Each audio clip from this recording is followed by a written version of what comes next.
Vivimos tiempos donde la justicia social parece querer tomar el lugar de la predicación de la palabra de Dios. Mucha gente acusa la Biblia de ser un libro que apoya la esclavitud, machista, racista. ¿Será que es así?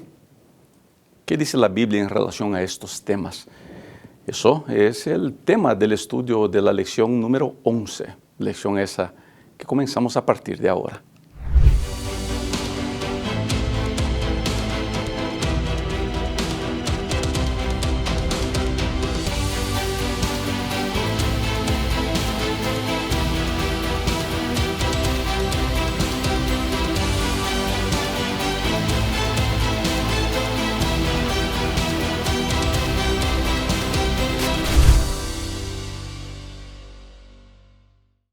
Muy bienvenida, querida amiga, querido amigo a mi canal. Soy Rubén Bullón y este video es el estudio de la lección de la Escuela Sabática, lección de número 11. Gigantesca. Los líderes, al pastor Pacheco, al pastor Acosta. Fue un viaje lindo.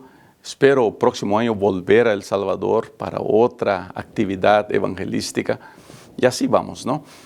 Estoy comenzando a tratar con algunos campos. ¿Dónde puedo ir? ¿Dónde puedo visitar? ¿Dónde puedo llegar para conocer el país e intentar poner mi granito de arena en el avance de la predicación del Evangelio? Acabo de tener una conversación y estamos haciendo algunos ajustes para visitar Cuba muy pronto. Quizá para el próximo año, el otoño del próximo año, debo estar en Cuba para una gira por todo el país. Si Dios me permite, también quiero llegar a Venezuela el próximo año. Así que hay mucha cosa por hacer, muchos lugares por visitar. También ya estoy en tratativas con Guatemala para poder visitar ese hermoso país una segunda vez. Ya estuve en Guatemala una vez y quiero volver a visitar ese país. Así que muy pronto le dejo saber aquí en mis medios sociales dónde tendré el gusto de estar y como siempre me será un gusto conocerlo a usted en persona en su país. Vamos a la lección.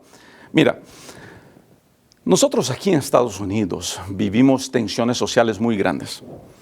Los movimientos de justicia social se han impuesto sobre la predicación del Evangelio o intentan imponerse sobre la predicación del Evangelio. Desde una perspectiva muy personal, pienso que nuestra misión como iglesia nunca fue predicar justicia social. El Evangelio es la más grande predicación de justicia social que puede haber. La más grande predicación de igualdad es la palabra de Dios. Bajo la palabra de Dios, somos todos igualmente pecadores. Seremos todos igualmente salvos por la gracia maravillosa de Dios. Ese Dios que ama a todos, que hace salir el sol sobre buenos y sobre malos, sobre justos y sobre impíos.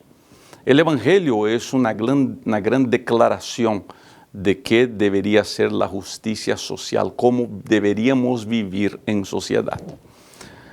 Pero por alguna razón las personas se están perdiendo mucho en sus peleas.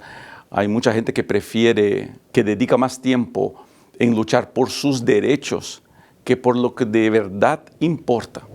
La transformación de un carácter, la transformación de vidas y la salvación de las personas. Al fin, todo esto que vivimos aquí va a acabar. Los gobiernos se van a acabar, las personas, las estructuras sociales muy pronto se van a acabar y lo único que va a permanecer es el carácter que he desarrollado a través del poder de la palabra de Dios. Por eso esta lección me llamó mucho la atención, porque el apóstol Pablo va a dedicar parte de sus enseñanzas a los efesios, hablando sobre las relaciones de poder. He elegido esta expresión, relaciones de poder. Vamos a intentar entender cómo deberían funcionar esas relaciones de poder bajo la soberanía de Dios. Cuando yo creo en Dios, yo me someto a Dios. Tristemente, ha sido muy común personas queriendo que la Biblia se someta a sus creencias personales de ellos. Ya les he dicho eso varias veces y les voy a repetir. Yo tengo mucha preocupación con gente que me dice así, te voy a probar en la Biblia que yo tengo razón. No creo que la Biblia haya sido dejada para eso, para probar que yo tengo razón. Tengo mucha dificultad en entender personas que quieren que todo el mundo crea como ellos creen. La lección de esta semana nos va a ayudar a entender cómo deberían ser relaciones de poder. Pero más que eso, cómo deberían ser relaciones personales. Y la base de todo eso es la caridad y el amor de Dios. Cuando Dios es soberano en mi vida, cuando yo entiendo que yo estoy sometido al poder de Dios, mis relaciones personales son de bendición para la vida de las personas. Así que hoy día te invito al comienzo de este estudio a buscar esa relación más personal con Dios, estar más conectado con Él. Yo te garantizo que las relaciones difíciles que vas teniendo, muy pronto pueden venir a ajustarse por la gracia y por la inspiración del Espíritu Santo en tu vida.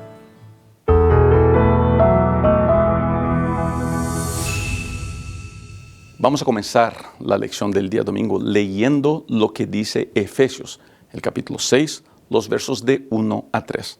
Por favor, acompañe en pantalla. Hijos, obedeced en el Señor a vuestros padres, porque esto es justo. Honra a tu padre y a tu madre, que es el primer mandamiento con promesa, para que te vaya bien y seas de larga vida sobre la tierra. Efesios, el capítulo 6, los versos 1 a 3. La primera relación de poder que el apóstol Pablo añade aquí es la relación entre padres y hijos. A mejor, la relación del hijo para con sus padres. Los 10 mandamientos, que son el código de Dios, son la revelación del carácter de Dios, que son válidos y deberían ser respetados, traen un mandamiento con promesa: honra a tu padre y a tu madre. Ni el mandamiento del sábado trae una promesa tan bonita como el mandamiento de honrar papá y mamá. Las relaciones familiares creo que son lo más cercano a la relación que debería ser entre Dios y su pueblo. ¿Por qué la Biblia pide eso y por qué el apóstol Pablo insiste en eso? No es por obediencia nomás, es por cuidado. La ley de Dios, gente, no existe para prohibirme de hacer las cosas. La ley de Dios existe para mi protección y para mi cuidado. Todas las veces que alguien elige obedecer la ley de Dios, no está cortando su propia libertad. Cuando yo elijo obedecer la ley de Dios, yo estoy eligiendo un camino de seguridad, de bendición y de prosperidad. La ley de Dios no existe para acabar con mis derechos personales o para limitar mi habilidad de tomar decisiones. No, la ley de Dios sirve para que yo pueda saber un camino seguro que seguir. Nunca una persona que eligió seguir no solamente la ley de Dios, y sí también los caminos de Dios, nunca se arrepintió una persona de haber hecho eso. ¿Por qué? Porque hay protección y hay bendición. Uno es seguro siguiendo los caminos de Dios. Por eso yo te animo, sigue los caminos de Dios, aunque te parezcan diferentes de lo que tú quisieras para tu vida. Pastor, obedecer a mi papá y mamá es imposible. Son personas que no son dadas a Dios, son personas que no van a la iglesia, son personas malas. Mira, yo voy a hablar sobre la relación que los padres deberían hacer. Yo tengo papá y mamá y alabo a Dios por mis padres. Y mira, yo he aprendido a admirar a los dos. He aprendido a respetarlos. Pues no te voy a decir que siempre fui una santa palomita obediente en casa, no, y creo que he sido desobediente y pues alguito rebelde, ¿no? Pero te puedo afirmar esto: todos los dolores de cabeza que tuve en mi vida fue por no hacerle caso a mis padres. ¿Cuántos problemas me he metido? Al mismo tiempo, dos dolores de cabeza me he ahorrado por hacerle caso a mis padres. En la juventud uno tiene mucha dificultad de obedecer al padre y a la madre porque piensan que saben todo. Y cuando uno se pone aún más grande piensan que obedecer a papá y a mamá es una actitud infantil. Pero la Biblia no dice que yo debería obedecer a mi padre solamente cuando él es bueno, cuando yo estoy de acuerdo con él. La Biblia dice: honra a tu padre y a tu madre. Sigue sus orientaciones, será bueno para ti. Yo me imagino que quizá usted me está mirando y pensando: no, pastor, yo creo que si mi padre no habla según la palabra de Dios, yo no debería obedecerle. Bueno, vamos a hablar sobre eso más adelante. Pero ¿por qué no hacemos un ejercicio? En vez de buscar razones para no obedecer y no honrar a nuestros padres, ¿por qué no buscamos razones para obedecerlos y honrarlos? En vez de comenzarmos desde una perspectiva conflictiva y negativa, ¿por qué no buscamos comenzar desde una perspectiva positiva y amigable? Yo creo que esas cosas pueden ayudar nuestras relaciones. Mira, en mi hogar, en el hogar de mis padres, en el hogar de mis hermanos, que son los hogares que más conozco, he visto cómo la obediencia a la palabra de Dios ha sido de bendición. Admiro mucho a los papás que mis hermanos se transformaron, admiro mucho a mis cuñadas por las mujeres que son y por la manera como guían sus hogares. Y todo eso bajo la orientación del Espíritu Santo de Dios. Ahora, no es fácil y creo que cometen errores, así como yo también he cometido errores. Pero sé que una familia que elige seguir los caminos de Dios, elige seguir las orientaciones de la palabra de Dios, es una familia más bendecida, es una familia más feliz. Esta recomendación de Pablo no es para que los hijos se sometan ciegos, no. Es una recomendación para que los hijos sigan obedeciendo, esperando las recompensas de Dios. Y Dios se hará cargo de proteger a los hijos si los padres eligen un camino equivocado. Así que no busques encontrar razones para no obedecer a tus padres. Busca razones para honrarlos, para obedecerlos y para amarlos. Yo le digo eso a mi hija, muchas a mis hijas, ¿no? Ustedes no tienen idea de cómo fue mi niñez. Y si entendiéramos cómo fue la niñez de nuestros padres, quizá los entenderíamos mejor y los apreciaríamos más. Yo tuve una niñez que fue muy feliz. Y mi sueño es darle a mis hijos una niñez aún mejor. Y creo que todos los papás y mamás son así. Por eso usted que es hijo, aunque su papá ya esté grande, pues abrácelo esta semana. Aunque su mamá ya esté grande, abrácela. Y dígale que ha sido un honor y un gusto honrarlos y obedecerlos. Será una bendición para ustedes.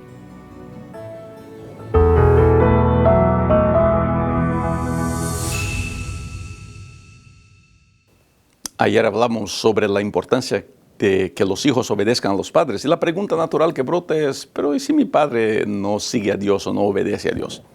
Bueno, vamos a ver qué dice la Biblia, Efesios capítulo 6, verso 4. Acompañen en pantalla, por favor.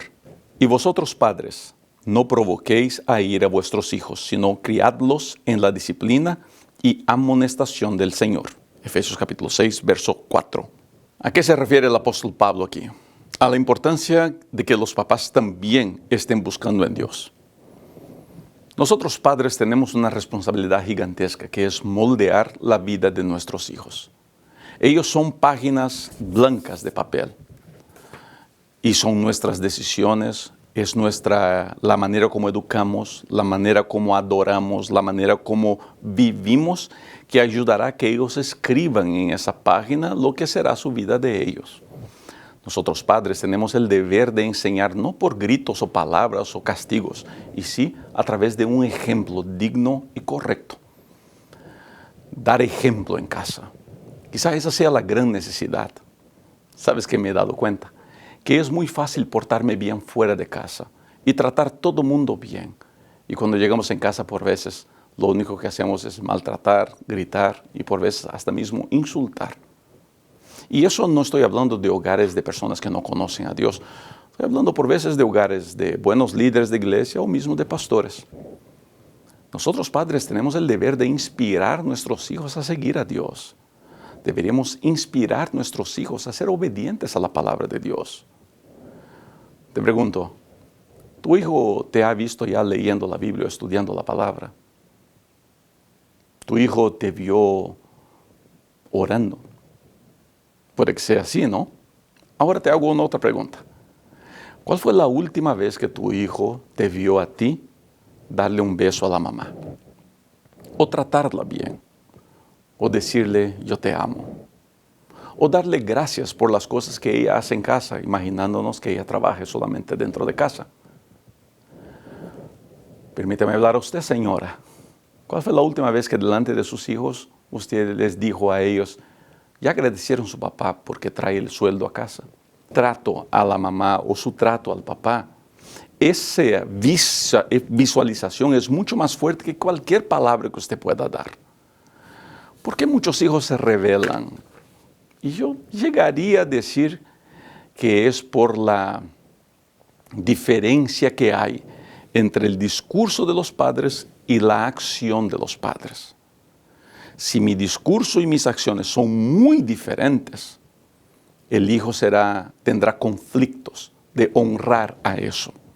De ahí la importancia del texto bíblico de decir, no causéis rabia, no irritéis, no molestar a los hijos. Y no creo que se trate de estar ahí molestando, incomodando, no. Y sí, más que todo, del ejemplo de vida y las palabras que uno dice. La palabra correcta que me viene a la memoria, a la mente ahora es hipocresía.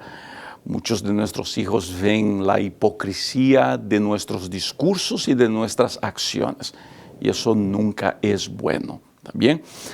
Termino la lección del día lunes leyendo una cita del Espíritu de Profecía que está aquí. Usted, por favor, acompañe en pantalla.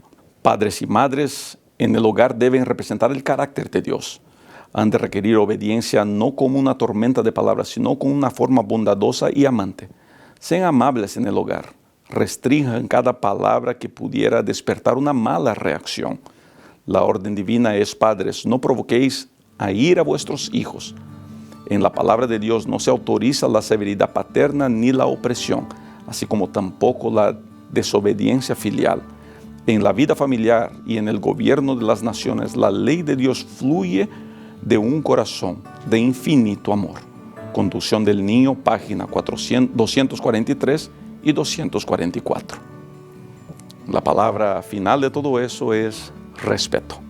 Si hay Dios en el hogar, hay respeto de hijos por los padres y de padres por los hijos.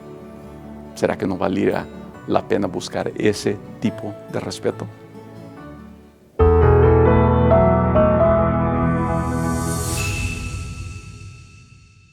En la lección de martes encontramos algunos problemas con el uso de la palabra de Dios.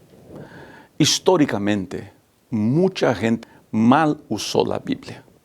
Mucha gente.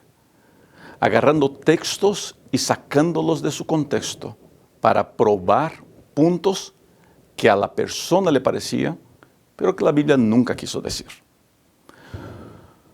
Una de las más grandes manchas de la historia de este país donde vivo en Estados Unidos y así por decirlo de toda la América Latina fue la esclavitud. Pasa que la esclavitud no es algo que nació en la colonización de las Américas. La esclavitud existe desde que el ser humano es ser humano. La esclavitud siempre existió y solamente en los últimos 200, 300 años es que la esclavitud se dedicó a un grupo étnico. Durante toda la historia, la esclavitud fue parte de las relaciones humanas. Obviamente que es algo que es reprochable, es algo que no debería haber existido en las relaciones humanas, ni en el pasado y ni en el pasado reciente. Hoy día todavía hay reportes de que hay de más de 40 millones de personas viviendo en situación de esclavitud alrededor del mundo, lo que es muy preocupante. Ahora, la Biblia nunca puso de manera clara un texto que pudiéramos decir, la Biblia es contra la esclavitud. Yo hablo mucho de cultura y de Biblia, y la Biblia respeta mucho las culturas a donde el texto se escribió. La esclavitud en los tiempos bíblicos no era como la esclavitud de las Américas, era una relación muy diferente, muy diferente. Ahora, ¿cuál fue el gran problema de todo eso?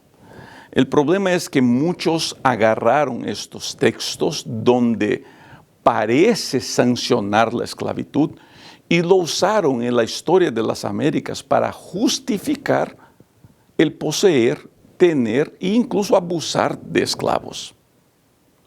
Esa fue una mancha del cristianismo, así como, por ejemplo, la Inquisición fue una mancha del cristianismo.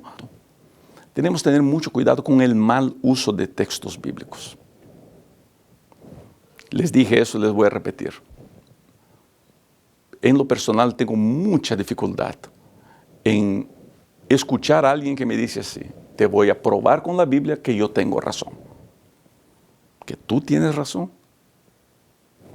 ¿Quién te crees? ¿Dios? ¿Crees que tú eres el autor de la Biblia y eso te da a ti la autoridad de probar que tú tienes razón? Tristemente, en mi experiencia ministerial de 26 años como pastor, personas que me dicen, te voy a probar con la Biblia, no están queriendo probar la verdad bíblica, y sí, quieren probar que tienen razón. Quieren probar que lo que ellos creen es verdad. Y comúnmente, en su afán de probar, distorsionan textos bíblicos y terminan haciendo daño a los seguidores de la palabra de Dios. Historias de personas que siguieron supuestos conocedores de la Biblia son infindables. Casos duros y difíciles en la historia del cristianismo. Queridos, la Biblia no es para que pruebe mis puntos o mis ideas. La Biblia es para que yo tenga un encuentro personal con Cristo. Al leer la Biblia yo conozco del amor de Dios, conozco su voluntad para mi vida, conozco qué es lo que Dios quiere hacer y cómo me quiere transformar. La Biblia no es para ganar debates. Ya les dije que algunas personas siempre me paran invitándome, pastor, ¿por qué no hacemos un debate público? Jamás voy a hacer eso. Porque no creo que esa sea la función ni de la Biblia ni de mi ministerio. Ahora, caminando por las calles de El Salvador, el domingo fui a una plaza a conocer la ciudad. Y encontré un señor a medio de la plaza predicando a plenos pulmones. Predicando con ganas, hablando fuerte. Yo no creo que haría eso. Pero te digo, admiro esas personas. Porque su conocimiento de la Biblia les llevó a hacer eso. Su conocimiento de la palabra los motivó a predicar, aunque la gente no les quiera escuchar. Pero sabes que mirando yo puse cuidado y noté que a varias personas les estaban haciendo caso. Es para eso que sirve la Biblia. Para anunciar un mensaje de salvación, para anunciar que hay esperanza, no para probar mis ideas. La esclavitud en las Américas es una mancha negra, no solamente de la sociedad, y sí también del cristianismo. Y qué bueno que podemos aprender de eso, para no cometer esos mismos errores más. Usa la Biblia para conocer a Dios, para acercarte a Él, para estar conectado a la vida. Y entonces verás la bendición que la palabra de Dios es en tu vida.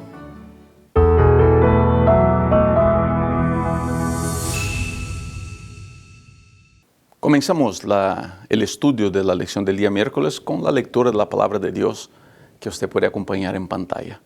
Siervos, obedeced a vuestros amos terrenales con temor y temblor, con sencillez de vuestro corazón, como a Cristo, no sirviéndole al ojo como los que quieren agradar a los hombres, sino como siervos de Cristo de corazón, haciendo la voluntad de Dios, sirviendo de buena voluntad como al Señor y no a los hombres, sabiendo que el bien que cada uno hiciere, ese recibirá del Señor, sea siervo o sea libre.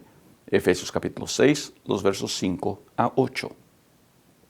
En su legislación sobre esclavitud y sobre servicio laboral, Pablo plantea algunas ideas muy interesantes a aquellos que eran esclavos. Ahora, antes de avanzar con las ideas, es muy importante que usted pueda visualizar cómo eran esas relaciones. ¿Está bien? Esta carta de Pablo fue escrita para que se leyera en los hogares iglesias. Entonces sentaban las personas en su hogar iglesia y la carta era leída.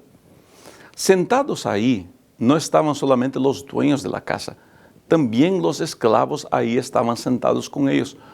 Porque vuelvo a repetir, la relación entre esclavo y señor en los tiempos bíblicos, en especial los tiempos de Pablo, no es en nada parecido con las relaciones que tuvimos en la colonización de la América o en muchos otros lugares, por así decirlo. Ahora, esto entendido, la relación era una relación más cercana. Y Pablo plantea a los esclavos algunos conceptos. Uno, usted como siervo tiene el deber de servir. 2, jamás haga algo que su señor le pida que va en contra de Dios. Y 3, hay bendición en la obediencia. ¿Qué provecho podemos sacar nosotros en Estados Unidos, en Nicaragua, en Cuba, en Brasil? Aunque no es la intención de Pablo aquí, podemos, como un punto de aplicación de la palabra de Dios, usar esto para las relaciones laborales. Porque son relaciones de alguna manera conflictivas, en especial cuando mi jefe es de la iglesia. Una vez una persona, miembro de una de mis iglesias, me llama y me dice así: pastor, mi jefe es racista, es un abusivo, no me da paz, no me deja tranquilo, pastor, ¿pudiera hacer algo? Yo, claro. Fui a hablar con el jefe, fui a visitarlo. Y hablaba con él y le comentaba, y me dice: pastor, ¿qué de verdad necesita? Le dije: mira, vine a hablar sobre esta persona. Y él me comenta de que hay un maltrato de parte suya. Los dos eran miembros, uno de mi iglesia y el otro miembro de otra iglesia. Y él me dice: pastor, mire, esta persona es una persona que nunca llega a tiempo, siempre se está quejando, siempre está atrasada en sus trabajos, en sus deberes, en lo que hace. Yo lo mantengo aquí todavía por respeto a los papás, que son personas que yo conozco. Pero yo no soy racista, yo solamente estoy diciendo que tiene que trabajar bien. Si la hora de entrada es a las 8, pues a las 8 hay que entrar. Yo he encontrado eso muy común en algunas personas, que llegan tarde, no hacen bien su trabajo. Nosotros tenemos un deber para con aquel que nos emplea, tenemos un deber para aquel con que nos da trabajo. Y mi deber es cumplir lo que me piden, hacer lo que me dan a hacer. Obviamente, podemos aplicar aquí, yo jamás debo obedecer lo que va en contra la palabra de Dios, lo que va en contra lo que Dios me pida. Si mi jefe me pide para hacer algo ilegal, yo jamás debería estar metido en eso, jamás debería aceptar. Pero si mi jefe me dice para llegar a las 6 de la mañana, si esa es mi hora de entrada, pues yo tengo que estar ahí a las 6 de la mañana. Pero estoy cansado, pues no hay problema. Yo me acuerdo una vez, estaba en una oficina que trabajaba en Brasil. Nosotros en Brasil teníamos los viernes por la tarde libre en la oficina. Entonces un muchacho lo veo hablando con el director de personal, diciendo: yo quisiera que me dieran permiso para salir al médico. Y el muchacho le dice: bueno, tienes el viernes de tarde para usarlo. No, marqué para el miércoles, quiero salir más temprano. Y el señor le dijo: mira, lo siento, no puedes salir. Y se molestó el muchacho. Entonces, después salí de mi oficina, lo busqué. Digo: mira, ¿por qué estás molesto? No, porque yo marqué la cita para el miércoles y ahora no me deja salir, es un abusivo. Digo: pero tú sabes que tenemos el viernes de tarde libre, ¿no? Sí, pastor, pero ya marqué para el miércoles. Sí, pero el equivocado no es tu jefe. El equivocado es usted. Usted pudiera marcar eso para el viernes. Ese es su día libre para hacer las cosas. ¿Se da cuenta dónde quiero llegar? Nosotros tenemos un deber, una responsabilidad. Y si yo soy una persona que está en Cristo, impactada por el poder de Dios, impactada por el Espíritu Santo, yo voy a obedecer. Yo me voy a someter si lo que me están pidiendo está de acuerdo con la palabra de Dios. Me están pidiendo que llegue a las 5 de la mañana, pues yo voy a llegar a las 5 de la mañana. Me están pidiendo que una vez ¿sabes? Porque hay un proyecto especial en la empresa que me quede una horita más, pues me quedo una horita más. Nadie va a pasar daño por eso. Yo creo que lo que Pablo está diciendo en Efesios 6, de 5 a 8, se pudiera aplicar a muchos de nosotros que somos trabajadores y por veces nos incomodamos con nuestro jefe. Mi deber es obedecer. Aunque si me piden algo que va en contra de la palabra de Dios, algo ilegal, pues ahí sí decir: ¿sabes qué? No. Pero mientras no me pidan eso, mi deber es obedecer y seguir haciendo de manera correcta. Una persona que está en Cristo es una persona obediente y comúnmente un muy buen trabajador.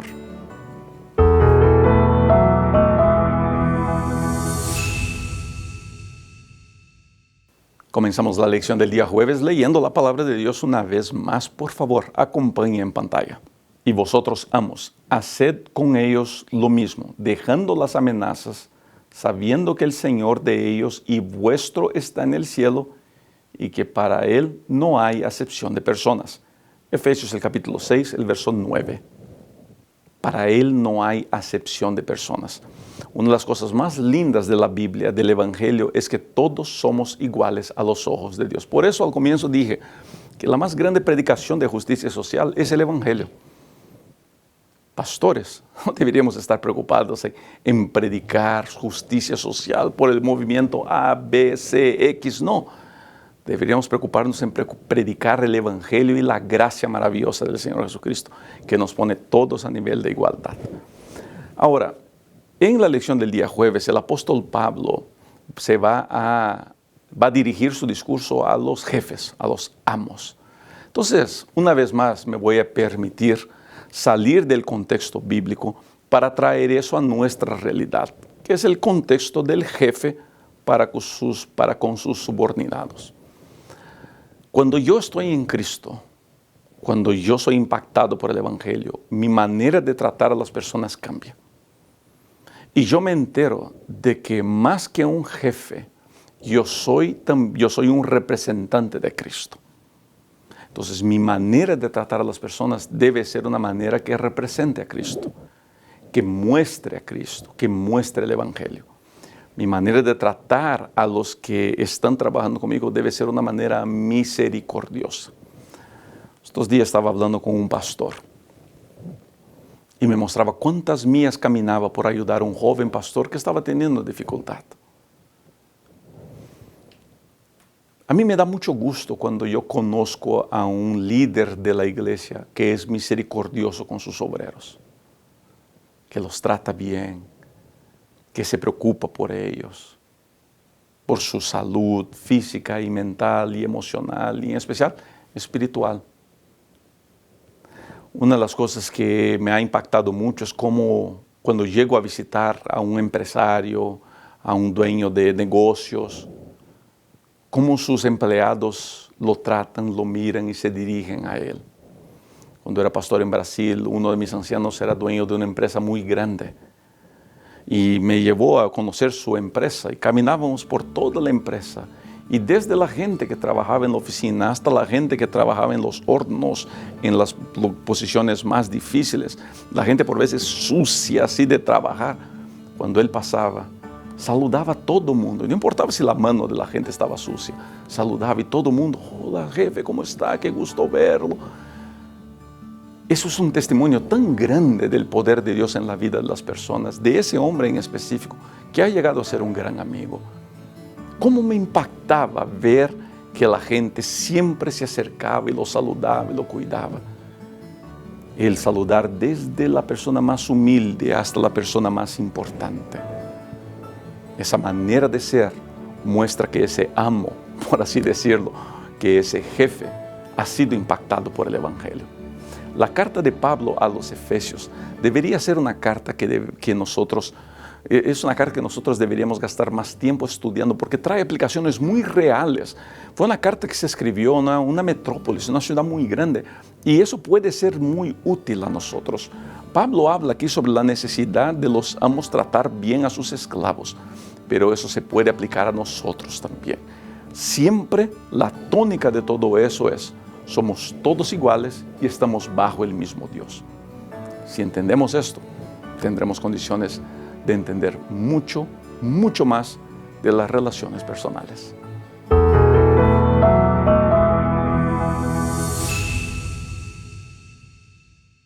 ¿Cómo el Evangelio impacta mis relaciones personales? Esa es la pregunta de esta semana. ¿Cómo el Evangelio impacta la relación tuya con tu hijo? Ah, pastor, que mis hijos son difíciles. Yo sé, me imagino que sean. Pero todas las veces que escucho a un padre o una madre diciéndome así, mis hijos son difíciles, Yo me imagino los hijos diciéndome así: pastor, es que usted no sabe lo difícil que son mis papás. Relaciones personales deben ser impactadas por el Espíritu. Cuando yo recibo a Cristo en mi vida, mi manera de tratar a las personas tiene que cambiar. No puede ser la misma. No sé si ya les he contado eso, pero una de las grandes luchas de mi vida, yo, Rubén, es mi personalidad y mi carácter. Siempre he sido una persona de temperamento muy explosivo, de carácter muy duro, muy difícil. Y ha sido una gran batalla en mi vida poder cambiar y hacer ajustes. Te cuento eso porque yo sé que mirándome ahorita mismo están personas que tienen esa misma batalla, que luchan con su temperamento, que han herido y lastimado a mucha gente. Mira, si Dios pudo hacer ese trabajo en mí, seguramente Él puede hacer ese trabajo en ti también. Lo único que tienes que hacer es permitir que el Espíritu Santo moldee tu manera de ser. Las relaciones personales son de las cosas más hermosas que el ser humano tiene. Y querido, te invito a que busques mejorar tu manera de ser con las personas. No tienes que decir lo que quieres todo el tiempo. Toma unos segundos, respira. Pregúntate, ¿lo que voy a decir va a traer sanidad o va a herir a las personas? ¿Lo que voy a decir va a lastimar o va a sanar? Tus palabras tienen mucho poder. Alguien está muy atento a lo que dices. Y no estoy hablando solamente de tus ángeles o del Señor Jesucristo. Estoy hablando de la gente cercana a ti. Tus palabras, tus comentarios pueden hacer con que la vida de alguien mejore mucho.